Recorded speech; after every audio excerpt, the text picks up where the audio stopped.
देखो ये class 11th physics जेके board में काफ़ी बार पूछा गया सवाल है। हमें पूछ रहा है integration of G M M upon X square और एक्स के रिस्पेक्ट में इसकी इंटीग्रेशन करनी है और हमारे पास लिमिट भी दी हुई है आर से इन्फिनिटी।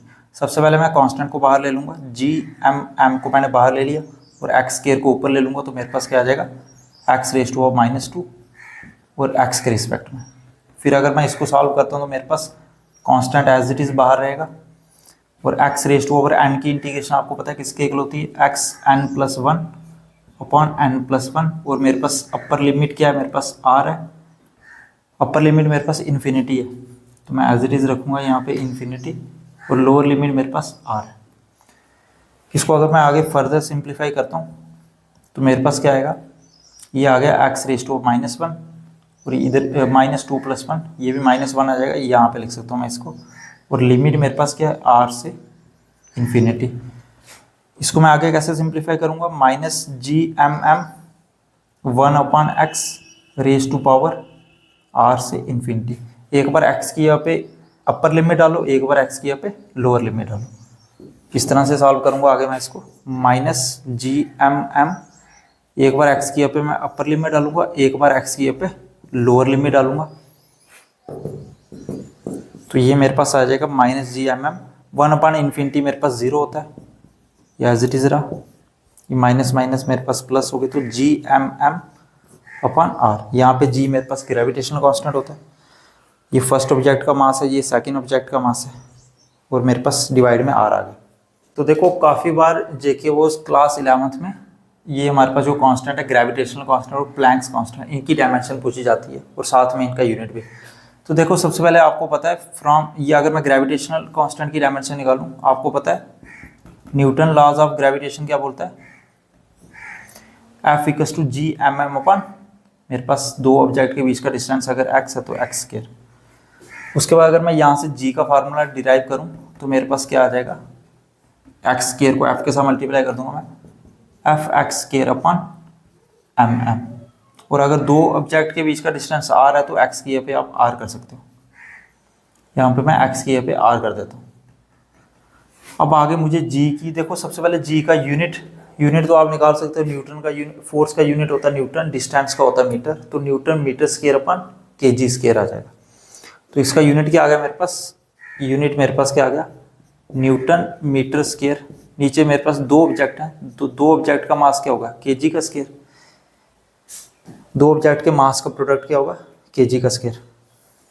तो ये मेरे पास आ गया। उसके साथ साथ अब मुझे इसकी डायमेंशन निकालनी है। देखो फोर्स की डायमेंशन क्या होती है मेरे पास mLT-2। अगर आपको नहीं पता तो आप निकाल भी सकते हो। फोर्स मास इंटू एक्सेलरेशन होता है, मास की डायमेंशन m और एक्सेलरेशन की L(T)⁻²। डिस्टेंस की डायमेंशन मेरे पास L होती है और स्क्वायर भी है तो L² आ गया।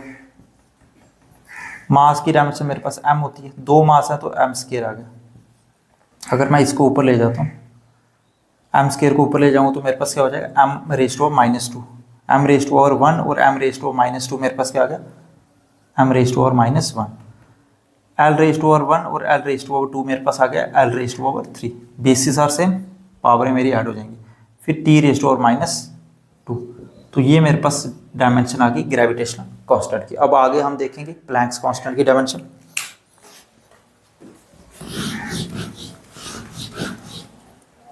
देखो आपको पता है हमारे पास एनर्जी किसके इक्वल होती है h/nu के, और यहाँ से अगर मैं ये h मेरा यहाँ प्लैंक्स कांस्टेंट होता है तो h किसके इक्वल आ गया एनर्जी/न्यू के। न्यू मेरे पास फ्रिक्वेंसी है, एनर्जी का यूनिट वही होता है जो वर्क का होता है, और वर्क आपको पता है किसके इक्वल होता है फोर्स इंटू डिस्प्लेसमेंट के, या डिस्टेंस बोलो।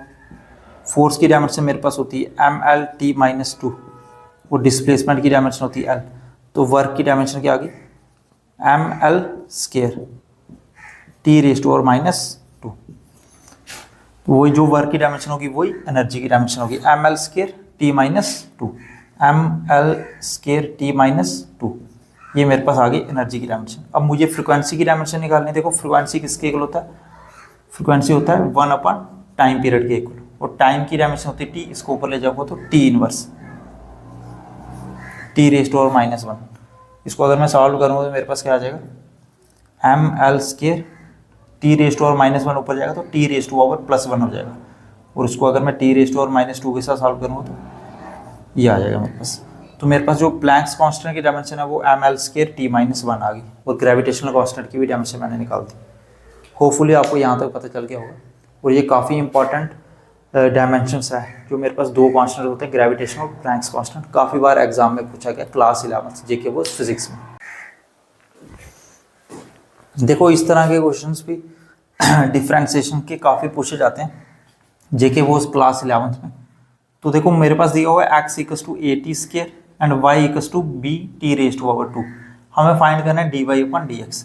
तो देखो सबसे पहले dy/dx को मैं इस तरह से लिख सकता हूँ, dy/dt डिवाइड में dx/dt, क्योंकि अगर मैं dt से dt काट भी दूंगा तो dy/dx ही रहेगा।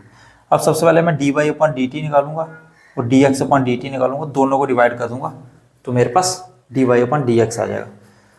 तो ये साथ साथ में मैं यहाँ पे कर लेता हूँ। तो देखो d मैंने एज इट इज रखा,